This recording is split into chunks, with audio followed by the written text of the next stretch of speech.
सतगुरु रूपी प्यारी सात संगत जी, प्यार से कहना, प्यार और सत्कार से कहना धन निरंकार जी। सात संगत जी, आज सतगुरु माता सुदीक्षा जी महाराज भी यही चाहते हैं कि हर घर में स्वर्ग हो और भक्ति जो है वो घर से ही शुरू हो। जब घर में प्यार होगा तभी घर से भक्ति होगी और तभी घर स्वर्ग बनेंगे। हम आमतौर पर देखते हैं कि घरों में छोटी छोटी बातों पर लड़ाई झगड़े व मनमुटाव होते रहते हैं, लेकिन कहते हैं कि सतगुरु ने हमें ब्रह्म ज्ञान देकर हमारा नाता इस परम पिता परमात्मा से जोड़ा है। पर जब तक हमारे मन की भावना नहीं बदलती, हम गुरसिक नहीं बन सकते। जैसे लेडी सिलाई सीखने जाती हैं, अगर वह सिलाई वाले टीचर के बताए सभी आदेशों को मानती है तो वह सब कुछ सीख लेती हैं।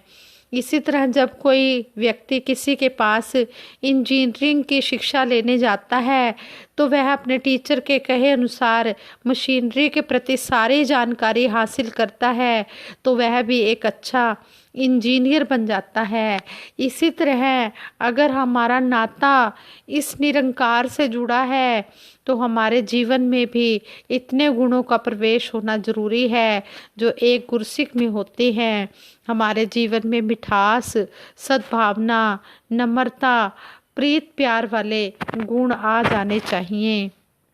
सात संगत जी कहते हैं, एक बार किसी घर में एक नई बहू आई। शादी के उपलक्ष्य में घर वालों ने बहुत महंगा टी सेट खरीदा। सोचा कि जब बाबा जी आएंगे तो इसी टी सेट में चाय पिलाएंगे। एक दिन अचानक ही महात्मा परम पूज्य कमल जी उनके घर आए। उन्होंने चाय बनाई और नई बहू खुशी खुशी ट्रे में चाय रखकर उन महापुरुषों की तरफ बढ़ी। अचानक ही उसका पैर पायदान में फंस गया, वह गिर पड़ी, टी सेट भी टूट गया। उस परिवार वालों की जो उस समय की बोली भाषा थी सुनकर बहुत ही हैरानी हुई, क्योंकि कहते हैं कि अगर कई बार संसारिक जो होते हैं उनके घरों में बहू से पानी का गिलास भी गिर पड़े तो उस बहू को कई तरह की बातें सुननी पड़ती हैं, लेकिन जो ब्रह्म ज्ञानी संत महात्मा होते हैं ये सतगुरु की सिखलाई पर चलते हैं। ऐसे सतगुरु समझाते हैं कि जो बहू होती है वो बेटी ही होती है। तो जो ब्रह्मज्ञानी महात्मा होते हैं वो सतगुरु की बात को अपने मन में बिठा लेते हैं और बहुओं को अपनी बेटी ही मानते हैं। तो कहते हैं कि इतना नुकसान होने पर भी ये ब्रह्मज्ञानी परिवार बोल रहा, देखो महात्मा जी, देखो बाबा जी, आपके आने की खुशी में हमारे दिल तो नाच ही रहे हैं पर हमारे कप प्लेटें भी नाच रही हैं। यह भी नाचते नाचते बेकाबू हो गए हैं। कहाँ तो इतना नुकसान होने पर उनकी बहू कांप रही थी, घबरा रही थी, पर जब उसने अपने परिवार वालों की तरफ से ऐसी प्यार भरी आवाज़ सुनी तो वह बहुत ही प्रभावित हुई। यह है एक ब्रह्मज्ञानी परिवार के गुण। यही सतगुरु चाहते हैं। जिन्होंने सतगुरु की बात को मान लिया, जीवन में अपना लिया, उनके घर में स्वर्ग ही स्वर्ग हैं। हम कहते हैं ये स्वर्ग हो मेरे घर में भी, जो स्वर्ग है तेरे दर बाबा, जो स्वर्ग है तेरे दर माता। सतगुरु माता जी, ये स्वर्ग तभी आएगा घर में जब हम आप जी की बात को मानकर अपने जीवन में ढालेंगे। फिर तो नरक बन ही नहीं सकते घर, फिर अपने आप ही स्वर्ग बनते चले जाएंगे। इसी तरह घर में कई छोटी छोटी बातें होती रहती हैं, अगर उन बातों को गुरमत अनुसार ढालने की कोशिश करें तो रिजल्ट पॉजिटिव ही निकलता है। जैसे कई लड़कियां अपने मायके में घर का काम करना नहीं सीखती, लेकिन ससुराल में जाकर उनको घर का काम करने की जिम्मेदारी लेनी पड़ती है। इसलिए उन्हें इसके लिए पहले से ही तैयार रहना चाहिए। बेशक हमारे घरों में नौकर चाकर हों, पर रसोई के किचन के काम में बेटियों बहुओं को निपुण होना ही चाहिए। इसी तरह कहते हैं कि अगर किसी को नहीं भी काम करना आता तो वो जो ससुराल वाले जो सास होती है वो माँ बनकर अपनी उस बहू को बेटी बनाकर सारा घर का काम सिखाती है। और कहते हैं कि जब सिखाती है तो बेटी के मन में भी फिर सास वाली, वो सास की दृष्टि से अपनी सास को नहीं देखती, वो उसको माँ की दृष्टि से देखती है कि ये मेरी माँ है जो मुझे इतने प्यार से ये घर के काम सिखा रही है। तो ये सतगुरु की ही सिखलाई है। संगत जी, जैसे आप जी ने देखा भी होगा कि हमारे परम ममता में निरंकारी राजमाता जी पूजा माता जी को किस तरह गले लगा रहे हैं। पिक्स भी देखी है हमने और हमने अपनी आंखों से भी देखा है कि किस तरह निरंकारी राजमाता जी पूजा माता जी को प्यार करते थे और किस तरह बेटी की तरह उनको प्यार करते रहे। और फिर हमें भी सिखाया कि बहुओं को बेटी ही बनाना है, बेटी बनाकर अपने घर में रखना है। जो इस तरह मान रहे हैं सतगुरु की बात को तो वो अपना जीवन तो सुखी कर ही रहे हैं, दूसरों का जीवन भी सुखी हो रहा है और घर स्वर्ग बन रहा है। और ऐसे स्वर्ग जैसे घरों को देखकर जो संसारी लोग हैं वो भी इस निरंकार से जुड़ जाते हैं, वो भी निरंकारी महापुरुष बन जाते हैं। आज सभी की दृष्टि हमारे कर्मों पर है। हमने ऐसे कर्म करने हैं कि जो संसारी हैं वो भी ब्रह्म ज्ञानी बन जाएं। हाँ संगत जी, ऐसे ही एक बार दो इंसान एक ही ऑफिस में काम करते थे। एक दिन बात करते करते ईश्वर की बातें शुरू हो गई। उनमें से एक बहुत खुश रहने वाला और निरंकार प्रभु से जुड़ा हुआ व्यक्ति था, लेकिन दूसरा व्यक्ति हमेशा दुखी रहने वाला था। उसने अपने साथी से खुश रहने का रहस्य पूछा तो उसने बताया कि हमारे परिवार के सभी मेंबर्स इस निरंकार प्रभु से जुड़े हुए हैं, हमारी पूरी फैमिली इस निरंकार प्रभु से जुड़ी हुई है, इसलिए हम डेली आपस में निरंकार प्रभु की बातें करते हैं। एक बार उसका दिल किया कि वह भी सत्संग में जाए, तो वह इंसान उस महात्मा के ऐसे बिहेव को देखकर कि वो खुश रहता है, वह भी सत्संग में जाने लगा। और कुछ समय बाद उसने भी इस निरंकार का ज्ञान ले लिया। एक दिन उसका मित्र उसके घर गया। वहाँ पत्नी अपने पति को किसी कारण जोर जोर से बोल रही थी। उसने पति को जानवर तक कह दिया। तो उसका जो मित्र था वह बाहर खड़ा खड़ा सोचने लगा, यह कैसी स्त्री है जो अपने पति को जानवर तक कह रही है, और पति सुनता जा रहा है। उससे रहा नहीं गया। उसने अपने मित्र से पूछा कि आपकी पत्नी आपको जानवर कह रही है, यह मुझे अच्छा नहीं लगा। तो उस मित्र ने हंसते हुए कहा, ठीक ही तो कह रही है, यह मेरी जान है और मैं उसका वर हूँ, हम दोनों जानवर हुए ना। यह सुनकर वह महापुरुष बहुत खुश हुए कि गुरु के गुरसिक कितने महान हैं। उसकी पत्नी ने फौरन माफ़ी भी मांगी और उसकी बोली में भी अंतर आ गया। साथ संगत जी, कहने का भाव यही है, जब तक इंसान इस ब्रह्म ज्ञान से नहीं जुड़ता, सत्संग में नहीं आता, तब तक घर स्वर्ग नहीं बन सकते, तब तक भक्ति शुरू हो ही नहीं सकती, तब तक ये पता ही नहीं लगता कि हमारा खुश रहने का रहस्य क्या है। सतगुरु ने हमें समझाया है, प्रथम भक्ति संतन कर संगा।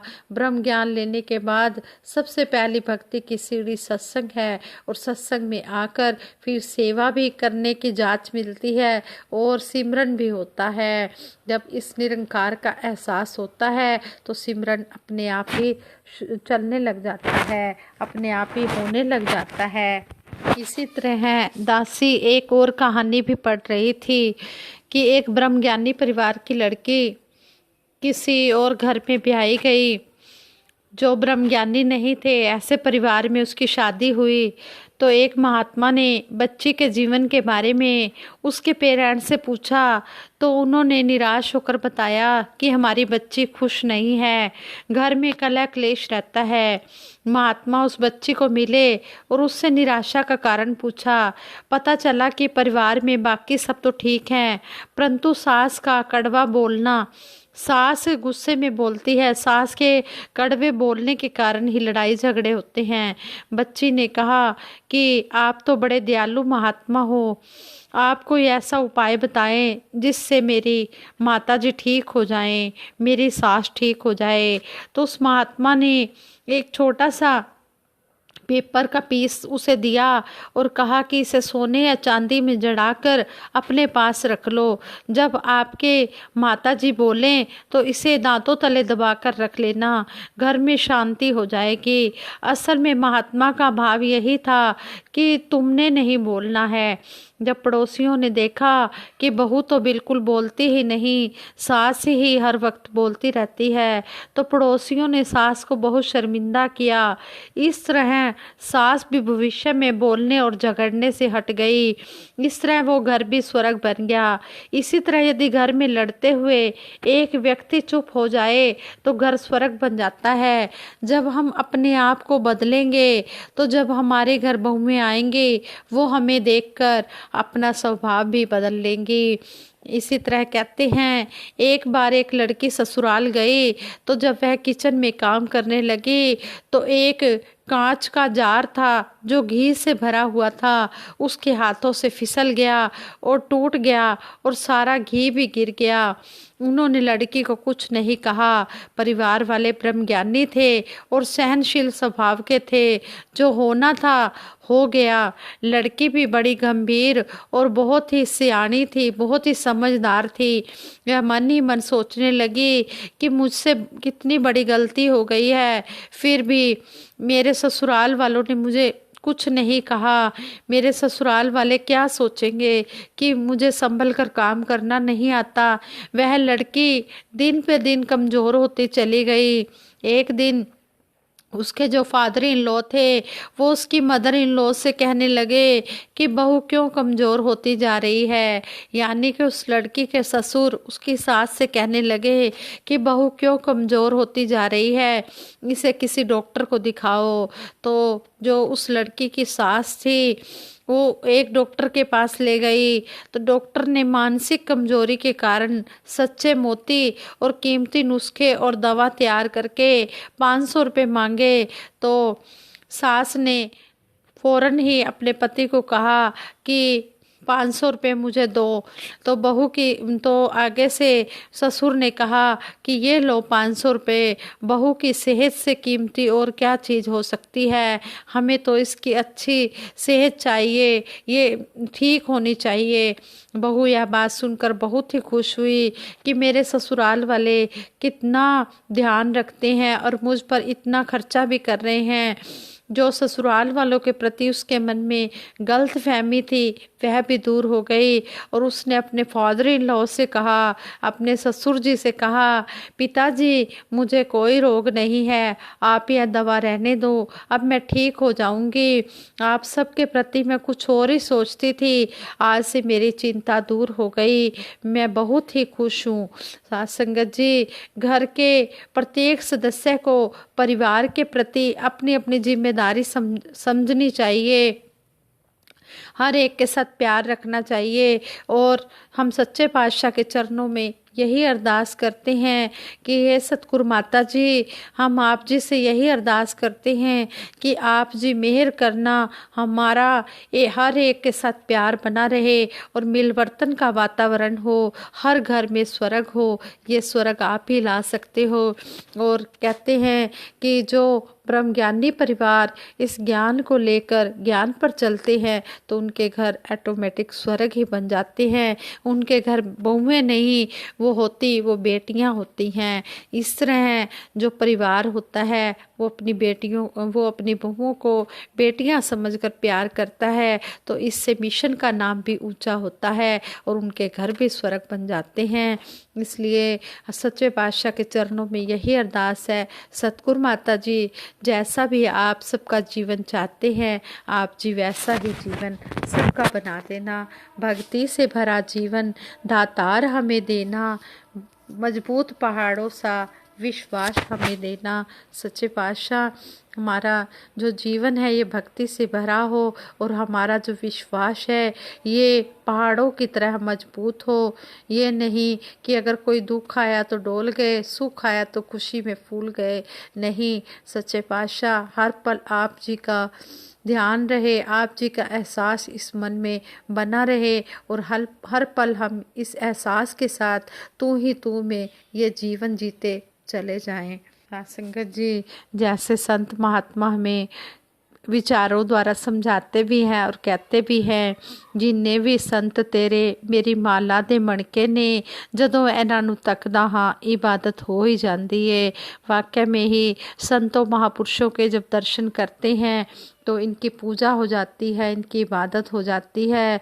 ये हमारी माला के मनके हैं। इसी तरह सच्चे पातशाह हमें इन संतों महापुरुषों के साथ जोड़ के रखना, हमारे से कभी भी कोई भूल ना हो, हम हर एक का आदर सत्कार करें, हर एक के साथ प्यार करें, चाहे घर हो, चाहे बाहर हो, चाहे कोई ब्रह्म ज्ञानी हो या ना हो, सभी के साथ हम प्यार के साथ ये जीवन जीते चले जाएं। प्यार में सब कुछ है। ये प्यार, नम्रता, सहनशीलता, विशालता, ये गुण हम जीवन में अपनाकर अपना लोक सुखी और परलोक सुहेला करते चले जाएं। संगत जी, अगर दासी के मुख से कोई ऐसा शब्द निकल गया हो जो आप जी को अच्छा ना लगा हो, दासी को क्षमा कर देना, माफ़ कर देना। दासी सिमरन कराएगी, सभी ने मिलकर सिमरन में साथ देना है। तू ही निरंकार, मैं तेरी शरण हाँ, मैनू बख्श लो। तू ही निरंकार, मैं तेरी शरण हाँ, मैनू बख्श लो। तू ही निरंकार, मैं तेरी शरण हाँ, मैनू बख्श लो। बोलिए सतगुरु माता सुदीक्षा सविंदर हरदेव जी महाराज की जय। निरंकारी राजमाता गुरुबचन अवतार की जय। साध संगत जी, प्यार से कहना धन निरंकार जी।